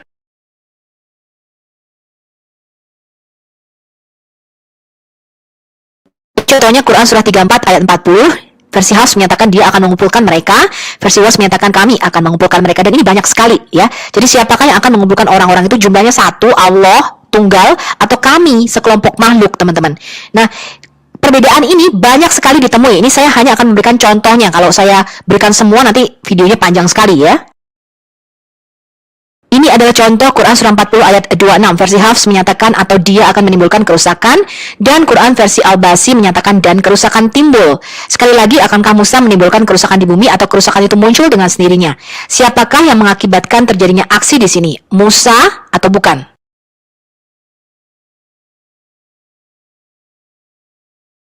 Ini adalah contoh Quran surah 43 ayat 24. Versi Hafs mengatakan dia dalam kurung rasul berkata, versi Wars mengatakan katakan. Nah, siapakah yang sebenarnya berkata di sini, Muhammad atau Allah? Dan ini banyak sekali yang seperti ini ya di dalam versi-versi Quran yang sekarang ini. Tentunya penting untuk mengetahui dengan pasti apakah ini datang dari manusia atau dari Tuhan. Ini adalah Quran surah 43 ayat 38, teman-teman. Versi Hafs menyatakan dia datang kepada kami, versi Kalun menyatakan mereka berdua datang pada kami. Ada berapa sebenarnya orang beriman yang berbicara di sini? Satu orang atau dua orang? Tidak hanya terdapat perbedaan jumlah saja, tetapi Kalun juga melakukan kesalahan gramatika di ayat itu. Sebab kata dia tunggal, seharusnya adalah mereka atau plural majemuk. Ini adalah contoh terakhir teman-teman, Quran versi Imam Hafs dan versi Imam Wars ini berbeda-beda. Ada extra words-nya di situ. Ini adalah contohnya Quran surah 57 ayat 24, 57 ayat 23, dan Quran surah 3 ayat 133. Anda bisa mendownload terjemahan Quran Fadel Sulaiman, teman-teman, yang mencakup 10 qiraat atau bacaan yang berbeda-beda. Terjemahan Quran Fadel Sulaiman dengan 10 qiraat ini sangat bagus untuk Anda belajar mendalami Quran. Dia memperoleh gelar Master Syariah Islam dari American Open University di Washington DC pada tahun 2009. Kemudian dia juga mendapatkan diploma dalam studi Islam dari Institut Tinggi Studi Islam di Kairo pada tahun 2006. Dia mendapatkan ijazah Qiraat Wars An-Nafi dari Dr. Abbas Anwar Al-Masri dengan rantai narasi ke Nabi Muhammad. Dia juga mempelajari Usul Al-Fiqih, Usul Al-Tafsir, Ulum Al-Hadis di bawah bimbingan ulama besar dari Al-Azhar University Kairo. Dia mendapatkan BSc atau Bachelor of Science Elektronik dan Komunikasi dari Fakultas Teknik di Universitas Ain Shams Kairo. Terjemahannya adalah yang pertama kali mencakup 10 qiraat, di mana 30% variasi bacaan Quran ini merubah makna dan arti. Terjemahannya yang pertama kali itu memperhatikan perubahan gramatikal, apakah di dalamnya kata kerja, angka, atau kata ganti. Terjemahannya membedakan kamu atau kalian, baik itu dalam bentuk single, dual, maupun jamak. Jadi kalau ada tulisan you, terus ada atasnya SG single, ini artinya singular, artinya kamunya tuh satu orang, ya, atau bentuk tunggal. Kemudian kalau ada kata you, kemudian DL, itu dual, artinya dua orang kamunya. Kemudian kalau ada kata you, kemudian atasnya PL, itu artinya kamu dalam bentuk jamak. Anda bisa download terjemahan dari Fadel Sulaiman ini. Anda bisa beli buku terjemahan 10 qiraat dari Fadel Sulaiman ini di Amazon, atau Anda bisa beli e-booknya. Saya sudah memberikan linknya di situ. Harganya kira-kira 3 pound sterling. Judulnya adalah Bridges Translations of the 10 Qiraat of the Noble Quran. Atau Anda bisa download lewat Play Store. Cari aja Bridges Translations of the 10 Qiraat dari Fadel Sulaiman. Ya. Kemudian Anda juga bisa masuk online ke website Quran.com. Ya, saya sudah berikan linknya di situ. Kemudian Anda pilih setting, Anda pilih Fadel Sulaiman Translation. Kalau ada ayat yang berwarna merah, Anda klik di situ, maka akan ada perbedaan-perbedaan bacaan dan artinya di situ menjadi berbeda. 30% dari ayat-ayat atau perbedaan variasi bacaan ini itu merubah makna dan arti. Saya berikan contohnya di sini, teman-teman. Kalau Anda mengklik Quran.com, kemudian Anda memilih terjemahan Fadel Sulaiman. Ini adalah Quran surah 18 ayat 86. Di situ ada tulisan murky, ya, atau lumpur hitam di situ. Nah, kalau Anda klik di situ ada catatan kakinya, teman-teman. Ya, ditulisnya qiraat. Semuanya membacanya seperti ini kecuali Nafi, Ibn Katsir, Abu Ammar, Hafs, dan Yakub membacanya in a hot spring, ya, di dalam mata air yang panas, teman-teman. Ini adalah contoh-contoh perbedaan-perbedaan qiraat atau 10 bacaan Quran. Jadi apa kesimpulan dari pembelajaran kita kali ini, teman-teman? Muslim tidak mempunyai manuskrip Utsman ataupun salinan dari manuskrip Utsman. Tidak ada sisa manuskrip Utsman yang ditemukan, baik dalam bentuk kodeks utuh ataupun serpihan fragmen. Manuskrip tertua Quran tidak bisa diberi tanggal kurang dari akhir abad ke-8, sebab dengan meneliti paleografi atau tulisan tangan dari manuskrip tersebut, itu menggunakan huruf Kufi atau menurut Profesor De Roche adalah huruf Abbasiyah awal, yang baru ada di akhir abad ke-8 dan awal abad ke-9. Diagnosa C14 atau carbon dating tidak bisa memastikan karena hanya menghitung usia perkamen yang digunakan. Dalam kasus manuskrip Samarkand dan Sana'a yang merupakan palimpsest, artinya dihapus, tulisannya ditulis ulang ditimpa, maka C14 atau carbon dating ini menjadi tidak berarti.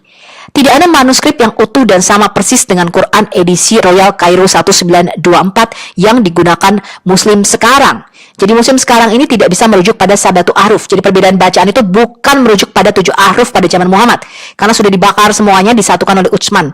Jadi perkembangan versi Quran yang berbeda-beda sekarang ini merupakan perkembangan bacaan dari versi Razam Utsmani, ya. Quran tidak satu dan sama di seluruh dunia. Terbukti sekarang ada total 37 versi Arabik Quran berbeda yang ditemukan. Quran baru muncul zaman Khalifah Abdul Malik bin Marwan. Begitu juga dengan kata Muslim dan kata Islam. Cendekiawan meneliti bahwa jejak Al-Hajjaj bin Yusuf dalam standarisasi Quran itu mempunyai pengaruh yang begitu besar. Karl Heinz Ochlik tahun 1981 dan Dr. Gerard Puin tentang manuskrip Quran, dia mengatakan Al-Quran mulai disusun dalam 2 dekade terakhir abad ke-7 dengan versi yang terus berkembang hingga abad ke-8 dan abad ke-9. Para cendekiawan Muslim seperti Profesor Hisham Zaid menyatakan ada ayat-ayat yang ditambahkan dan tidak mungkin dikenal di zaman Muhammad. Misalnya prinsip syura atau musyawarah. Di zaman Muhammad tidak mungkin dilakukan karena otoritas mutlak ada di tangan Muhammad. Ini ada di dalam bukunya The Life of Muhammad oleh Profesor Hisham Zaid yang juga saya bahas pada video sebelumnya. Sampai jumpa di video selanjutnya, kita akan membahas lebih dalam lagi mengenai Islam dan Quran.